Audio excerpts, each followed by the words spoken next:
magandang araw po sa ating lahat mga ma'am sir. Ito, house inlet tayo. Napadayo tayo dito sa Herona. Ito, National Road.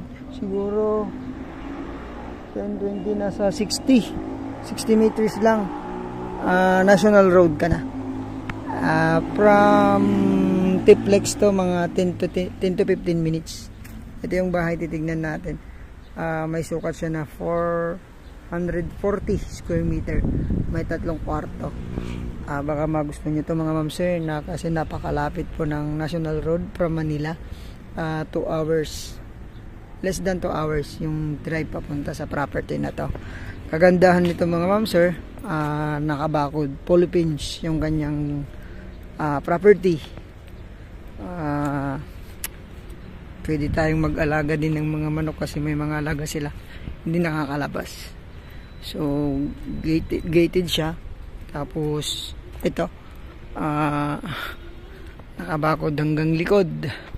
Ito yung side yung property. So napaliparan na natin ng drone. Makikita nyo ang lapit po ng mga establishment. So maganda to. Kailangan lang po ng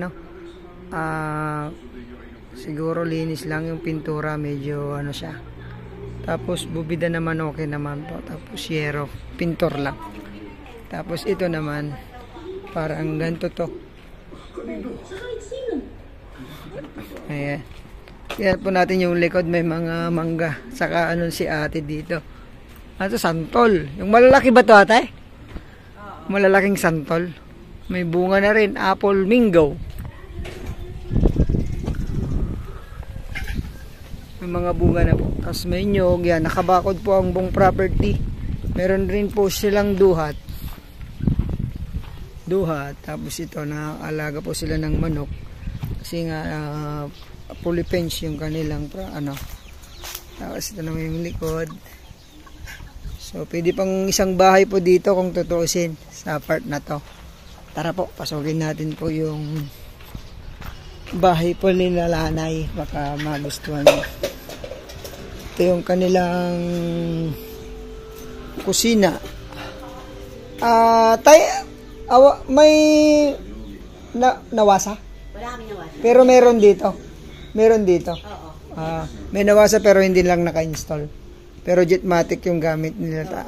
So pero pwede tayong magpalagay ng nawasa. Oo. So ito naman, Jetmatic, babayad na lang sila sa kuryente, hindi sa tubig. So ito,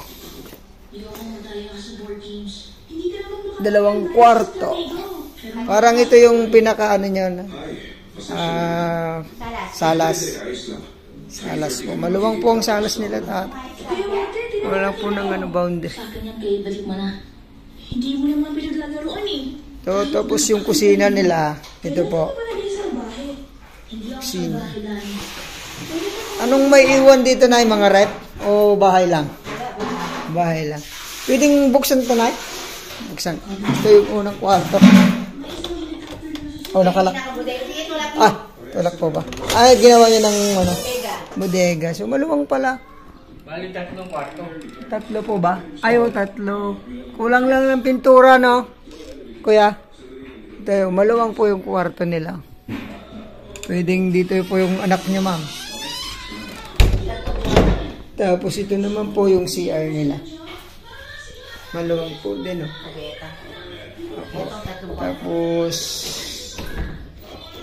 ito yung pangalawa. Palagay na lang po ng aircon.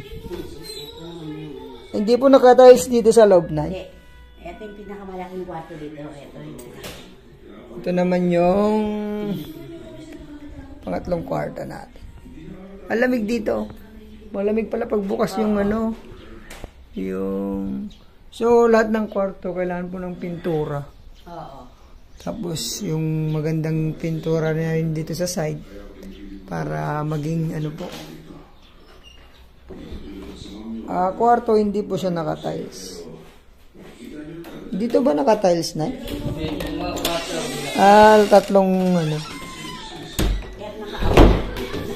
nakaabang na pa tiles kasi mas mababa na siya. So ayun po, ito yung bahay nila Nani. 440 square meter po. Titled. Pangalan po ng anak nila. Ay, ito yung kanilang pinaka-terrace din. Terrace maliit lang pero kita naman dun sa labas. Pag nandito ka po, kita natin sa labas. Ayun. Yan po. Naka-elevate yung property. So, ayun po. Ang lamig dito sa likod. Paliparan pa natin ng drone. Yung price, 2.7. Sagot nila nanay yung capital gain tax. Sign pa rin igit. So, ayun, tawad lang po tayo. Mga ma'am sir, baka kaya po na tumawad tayo kala nanay. Okay. Thank you po. God bless sa ating lahat. Ingat po kayo palagi.